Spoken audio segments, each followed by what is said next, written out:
오늘 우리가 함께 나눌 말씀은 룻기 1장 19절에서 22절까지의 말씀입니다. 우리 함께 읽겠습니다.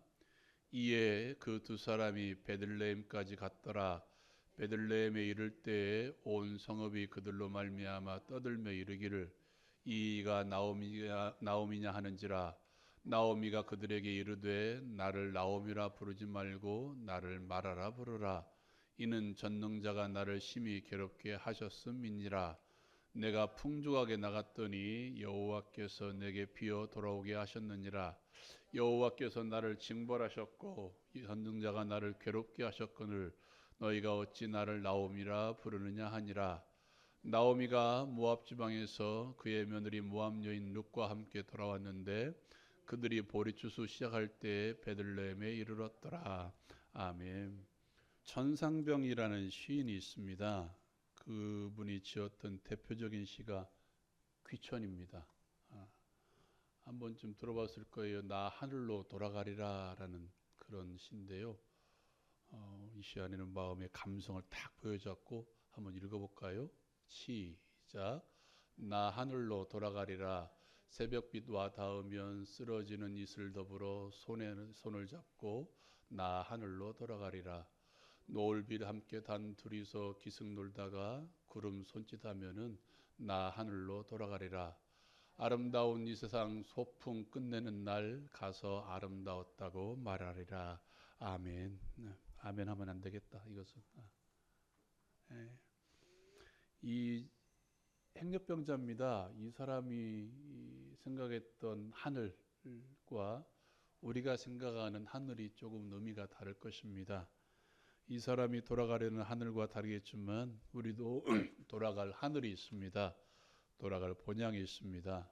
그 본향으로 가는 길을 여러분 다른 데 기웃거리지 마시고 온전히 직진할 수 있는 우리 모두가 되었으면 좋겠습니다.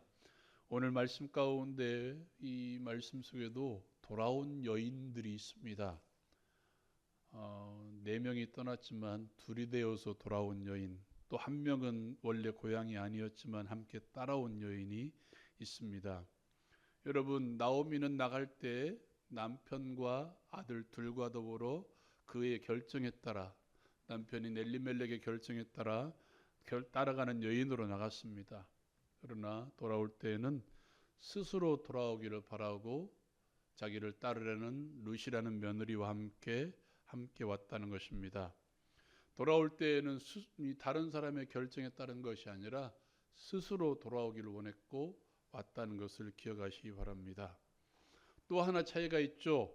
나갈 때에는 풍족하게 나갔습니다. 그러나 돌아올 때에는 비어 돌아왔습니다. 오늘 저 여러분 읽었던 21절에도 이렇게 이야기합니다. 한번 읽어볼까요? 21절. 내가 풍족하게 나갔더니 여호와께서 내게 비어 돌아오게 하셨느니라. 아멘. 내가 풍족하게 나갔더니 여호와께서 내게 비어 돌아오게 하셨다. 여러분, 우리가 신약성에서 많이 들었고 많이 보았던 장면이 기억나지 않으십니까? 아버지의 재산 절반을 가지고 다 팔아서 타국으로 도망갔다가 거기서 몽창망청 쓰고 다 버리고 비어 돌아온 탕자. 똑같은 그림이죠. 이 상황을 보시기 바랍니다. 풍족하게 나갔다가 비어 돌아오게 하셨다. 풍족하게 나간 곳은 어떤 곳이었습니까? 모압이라는 변방이었습니다. 모압이라는 이방이었습니다. 비어 돌아오게 된 곳은 어떤 곳입니까? 자신의 고향이며 약속의 땅이었던 베들레헴이라는 곳입니다. 여러분은 어떻게 할 것입니까? 빈 것이 좋습니까? 아니면 풍족한 것이 좋습니까? 누가 물어보더라도 나는 풍족한 것이 좋다라고 이야기합니다. 그러나 그곳이 어떤 곳이었습니까? 모압이라는 지방이었습니다. 하나님을 알지 못하는 지방이었던 모압. 빈 곳은 어떤 곳입니까? 베들레헴이라는 곳입니다. 떡집이라는 곳이죠. 그곳은 예수님의 탄생한 곳이기도 합니다. 여러분 어떤 것을 선택할 것입니까? 비어 돌아온 베들레헴을 선택할 것입니까? 아니면 풍족하게 나가고 더 풍족하게 얻을 수 있는 모압이라는 지방을 선택할 것입니까? 여러분 베들레헴이라는 의미가 빵집, 떡집이라는 의미가 있다고 말씀드렸습니다.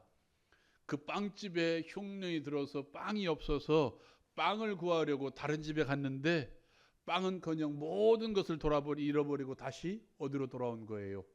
떡집으로 돌아온 거예요. 빵집으로 돌아온 거예요. 아주 단순한 진리죠. 단순한 생각이죠. 단순한 상식입니다. 빵은 어디에 있습니까? 빵은 어디에 있습니까? 물고기 파는 데 있나요? 빵을 파는 데 있겠죠. 떡은 어디에 있습니까? 떡집에 있겠죠. 빵은 빵집에 있습니다. 그 빵집이 바로 베들레헴이라는 곳입니다.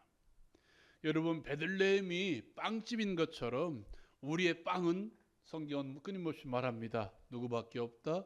예수 그리스도밖에 없다라고 이야기합니다. 요한복음 6장이라는 성경에 보면 이렇게 이야기합니다. 생명의 떡인 나에게 나오라라고 이야기합니다. 생명의 떡인 나를 먹으라고 이야기합니다. 생명의 빵인 나를 먹을 때 너희가 구원을 받을 것이라고 성경은 말씀하고 있습니다. 여러분 우리 또한 많은 빵을 구합니다. 빵으로 온유되는 삶의 모든 필요들을 구하기 위해서 이곳을 기울이기도 하고 저곳을 기울이기도 합니다. 여기서 찾기도 하고 저기서 찾기도 합니다. 예, 물론 찾아야 됩니다. 그러나 빵은 어디서 구해야 된다? 빵집에서 구해야 된다. 떡은 어디서 구해야 된다? 떡집에서 구해야 된다. 이 단순한 상식, 단순한 진리를 잊지 마시기 바랍니다. 사랑하는 여러분, 엊그제 아들이 큐티를 하나 봐요. 지금 출애굽기 35장, 36장쯤에 저희 큐티를 하는데요. 거기 말씀이 어떤 말씀이냐면 성막을 지어나가는 광경입니다. 그 성막 안에 어떤 것이 있는 줄 아십니까? 들어가자마자 왼쪽에는 촛대가 있고 오른쪽에는 떡상이 있습니다. 그리고 떡상에 무엇이 있는 줄 아십니까? 매일 12개의 떡을 올려놓습니다. 무엇인가요? 거기가 떡집이라는 말입니다. 하나님께서 떡을 공급해 주신다는 의미에 매일 12개의 떡을 올려놓습니다.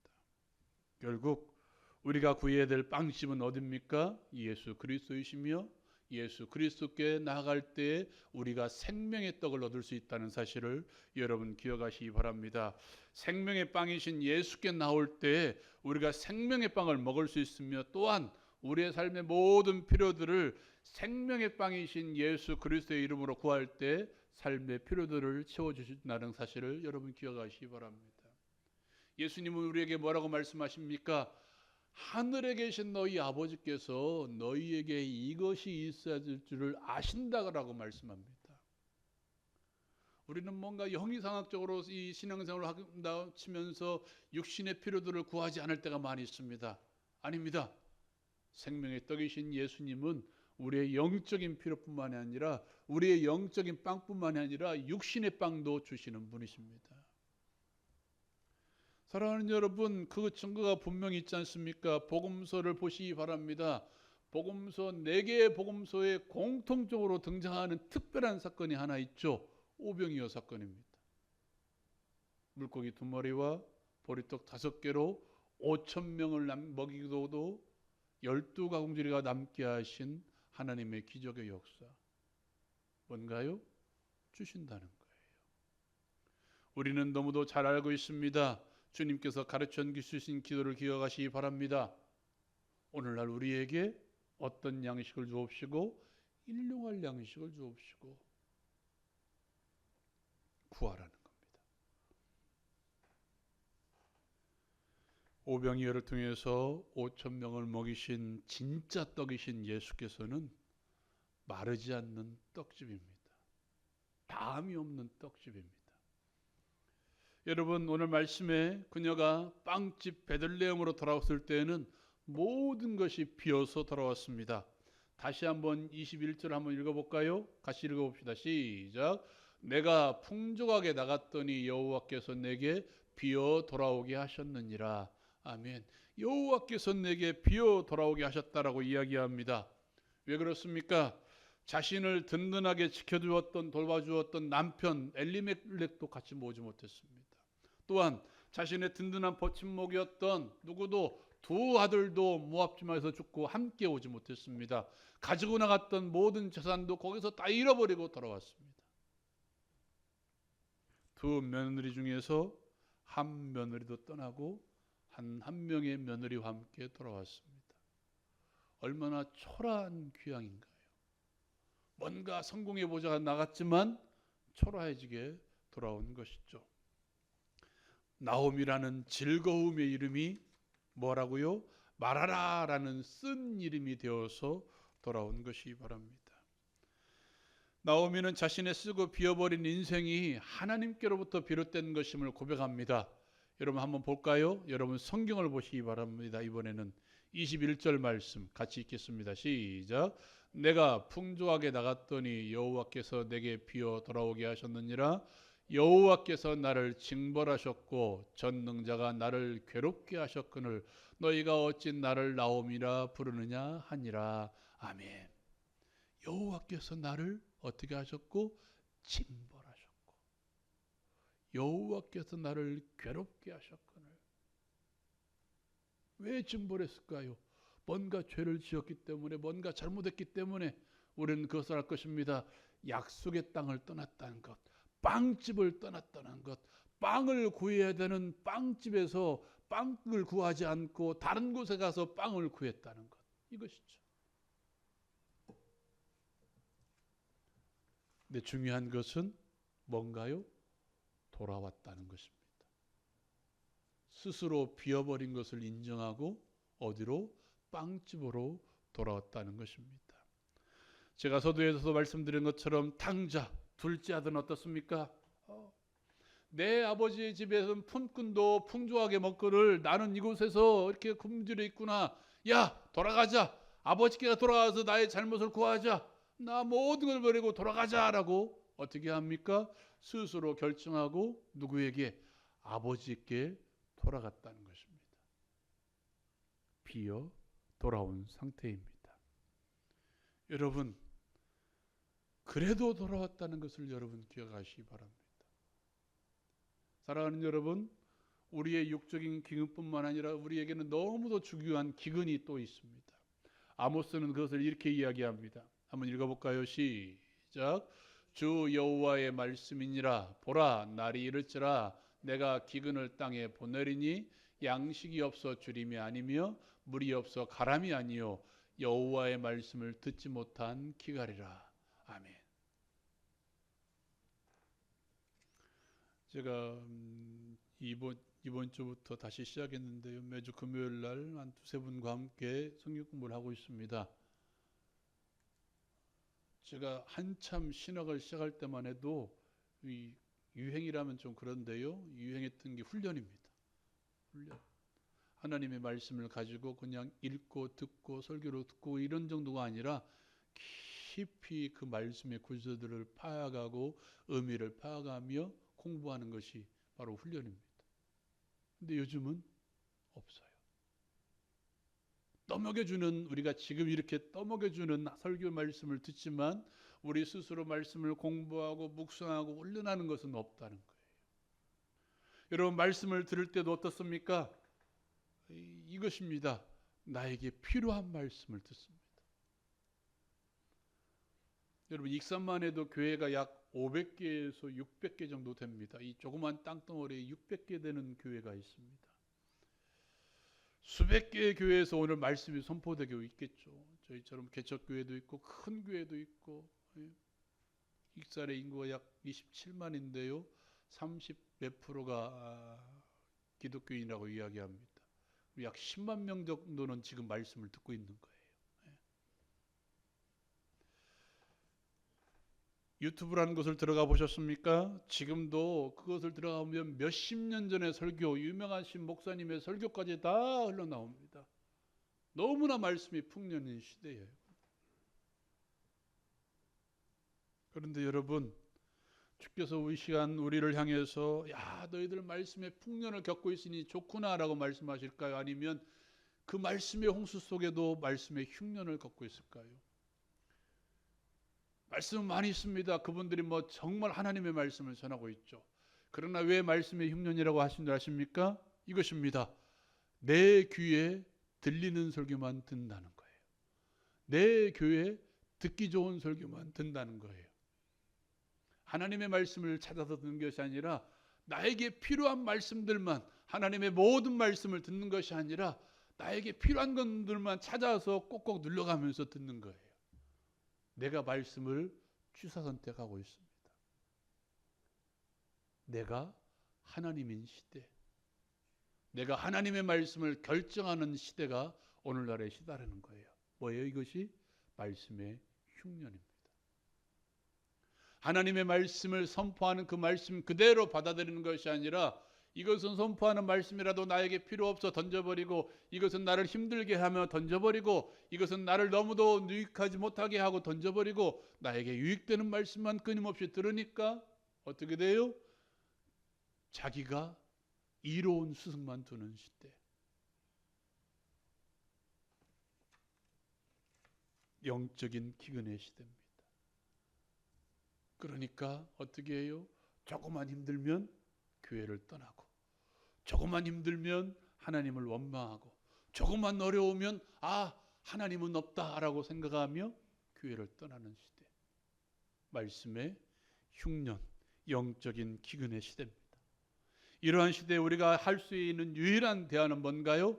다시 가는 거예요. 다시 하나님의 말씀을 듣는 자리에 가는 겁니다. 어떤 말씀이라 할지라도 그 말씀에 귀 기울이는 장소로 가는 거예요. 그 말씀에 귀 기울이는 시간으로 가는 겁니다. 그거밖에 없습니다. 마치 나오미라는 이 여인이 비었지만 자신의 고향인 빵집으로 다시 돌아갔던 것처럼, 우리의 영적인 기근, 우리의 육적인 기근을 해결할 수 있는 유일한 근원이신 생명의 빵 되신 예수께로 다시 돌아가는 것. 그들이 돌아온 이유가 무엇이었습니까? 우리가 이미 살펴보았죠. 6절 이렇게 이야기합니다. 그 여인이 모압 지방에서 여호와께서 자기 백성을 돌보시사 그들에게 양식을 주셨다 함을 듣고 라고 이야기합니다. 하나님의 은혜의 역사를 듣고, 하나님의 말씀의 역사를 듣고, 하나님이 해결해 주셨다는 기쁨의 소식을 듣고 그들은 돌아왔어요. 복음을 듣고 돌아왔습니다.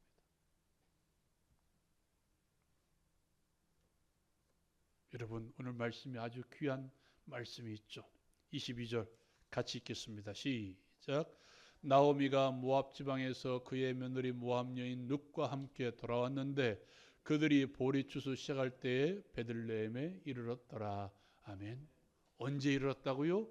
그들이 보리추수 시작할 때에 베들레헴에 이르렀더라. 거기에 뭐가 시작됐다는 거예요? 양식이 시작됐다는 거예요. 양식. 하나님께서는 그 시간 그때에 맞춰 복음을 듣게 하시고 말씀을 듣게 하시고 그 시간 그때에 맞춰 나오미와 룻을 어디에? 베들레헴에 이르게 하신 것입니다. 우연이 아니라고요. 나오미와 며느리 룻이 떡집이며 빵집인 베들레헴에 돌아간 것처럼 우리가 살려면 하나밖에 없습니다.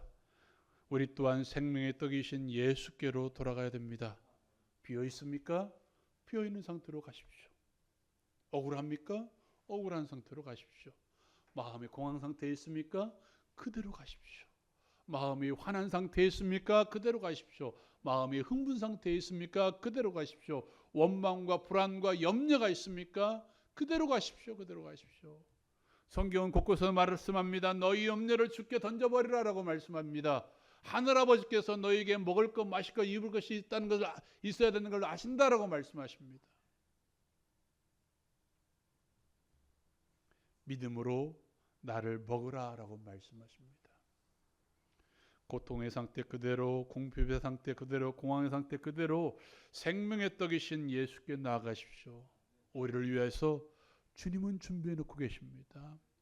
모압 여인 나오미와 룻을 위해서 보리추수를 준비해 놓고 계신 그 하나님께서 오늘날 우리가 주의 곁에 머물 때, 오늘날 우리가 다시 한번 주께 돌아갈 때 우리를 위해서 예배 놓으신 떡이 있다니까요. 빵이 있다니까요. 여러분 기억하십시오. 우리 하나님은 탕부 하나님이십니다. 도망갔던 둘째 아들을 끊임없이 기다렸던 그 탕자의 아버지처럼 우리 하나님은 끊임없이 우리를 기다리고 계십니다. 항상 그 아래 머물러 있기를 기다리고 계시며 돌아오기를 기다리십니다. 생명의 빵, 영적이며 육적인 우리의 빵 주시는 그 하나님께로 돌아갑시다. 그리고 그 하나님 안에서, 그 예수 그리스도 안에서 진짜 참 생명의 떡을 맛볼 수 있는 우리 모두가 되기를 주님의 이름으로 축원드립니다. 기도하겠습니다. 사랑하는 여러분, 이 시간 우리 말씀 생각하면서 우리 함께 기도합시다. 우리의 유일한 빵은 예수밖에 없습니다. 우리의 영적이며 육적인 모든 빵의 근원은 예수밖에 없습니다. 예수 안에 머물러 있을 때, 믿음으로 예수를 붙들고 살아갈 때, 예수께 돌아갈 때 우리는 그 빵을 맛볼 수 있는 것이죠. 하나님은 뭔가 하고 돌아오기를 원하지 않습니다.